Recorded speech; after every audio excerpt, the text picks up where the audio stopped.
Hey everyone, it's Lynnea here for Trinity Stamps and welcome to the Treetops and Trimmings video hop to celebrate the October 2021 release from Trinity Stamps. I'm going to be using some of my favorite products from this release in today's quick and easy tutorial. So this layered pine forest stencil set is hands down my favorite piece of this release. I used it to create this easy traditional pine forest background, but today I wanted to show you how you can definitely use these stencils and mix them up a bit to create a non-traditional Christmas card. So this stencil has 3 pieces plus all the individual masking pieces, but 3 main pieces, and each of those pieces have 2 sides to them. So in the center you're going to have etched into the stencil plastic stencil 1 and 6, 2 and 5, and then 3 and 4. You're going to start with stencil 1, and 6 is on the opposite side, but stencil 1 has the larger trees. You're going to start with the largest trees and work your way forward to the smaller trees. And I have just a rainbow of Distress Oxide inks here. And I wanted to have a bright and happy forest. I'm starting here with Scattered Straw, and in hindsight, I probably should have reached for my Squeezed Lemonade Distress ink. That would have made this background pop a little bit more and be a little bit brighter. But I've been really reaching for Scattered Straw lately. I really like this yellow color, but when I peeled up this stencil, I'm not going to lie, I immediately thought, ooh, maybe I should switch, and I went with it. And in the end, I like it, but I do think if I recreate this card, I will be reaching for a brighter yellow to start off with. Now I'm going to go on to the stencil that has layers 2 and 5. Again, 2 has the larger, taller trees, and 5 has the shorter trees. So I'm going on to part 2. And I'm using Spiced Marmalade Distress Oxide. I used oxide inks because they blend so nicely, and they're kind of going to layer on top of each other, hiding the color behind them rather than kind of mixing together. So I wanted to be able to have a whole rainbow of trees, but there are some colors in the rainbow that don't mix, like yellow and purple or green and orange. So I wanted to be able to have all those colors of the rainbow, but I didn't really want them to be blending together, so that's why I went with the oxide inks.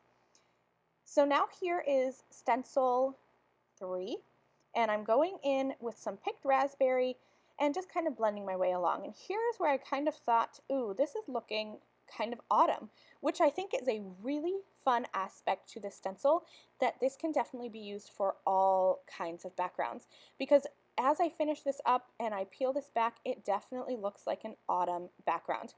And I do want to mention that you don't have to layer all 6 layers together. I did, just because I, again, wanted all the colors of the rainbow, and so that happened to fit just perfectly. But you can layer just 2 of these together, 3 of these together, however you want to do it. Check this out. Isn't that pretty? Like, you could stop right there and have a really fun autumn colored background.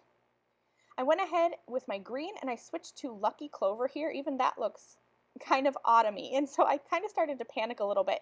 But when I added in my blue and my purple for layers 5 and 6, and I dried my inks, in the end, I really liked how this looked. Okay, so here we are, all finished up. All 6 layers from that layered pine forest stencil, all done, and I like this background. I think it's super fun and non-traditional. But I wanted to winterize it because it was looking a little too autumn-y for me, which again is a great aspect of these stencils, but I really wanted to create a holiday-themed card with this holiday-themed release. So I grabbed another product from the Treetops and Trimmings release, and this is the Winter Winds stamp set. Absolutely loved this stamp set, and at first I thought about heat embossing in gold, but I thought again that gold mixed with these kind of more muted autumn colors would look strange to have some gold autumny snowflakes floating through the air, which sometimes where I live in Pennsylvania, we do get some snow in the fall. But that wasn't, again, the look that I was looking for. So I decided to go ahead and stamp this Winter Winds stamp set coming in from the left-hand side of my panel. And I'm going to heat emboss that with white, so I'll have some traditional colored snowflakes. Then I'm going to heat emboss that, peel up that Winter Wind stamp, and then reposition this so that it's coming in from the right-hand side of my card as well. I wanted this to kind of stretch all across my card and just look like a flurry of snowflakes onto my background. So again, I'm going to stamp that down using some embossing ink and then heat emboss with some white embossing powder. And I'm going to have a snowy foreground all over my pine tree background, and I love how this turned out. Once my heat embossing was completed, I decided to winterize this card a little bit more. So I'm going to go in with a kind of icy distress ink. This is the speckled egg color, and I'm using a blending buddy, and I'm just going to blend this from the top. The layered pine forest stencil set has all of those negative masking pieces, so I could cover up those trees if I wanted to, but honestly I wanted to keep a little bit of the white in here to keep it looking light and wintry. So I'm just coming in with that speckled egg at the top and bringing that down close to the trees but not overlapping. So I'm going to have a little bit of that white halo, and I think having that kind of eggshell blue color at the top really made this look a little bit more wintry. I apologize for the blurriness here. I'm not sure what my camera was trying to focus on, but it wasn't doing a very good job. I went back to that Winter Winds stamp set, and I had already stamped out that long sentiment piece, and I decided to go and stamp the Snowy Salutations sentiment as well. I thought that just having that sentiment strip going across the bottom of my card left some emptiness, and I love having white space or empty space, that negative space on my card. I love having that, but it was just a little bit too empty.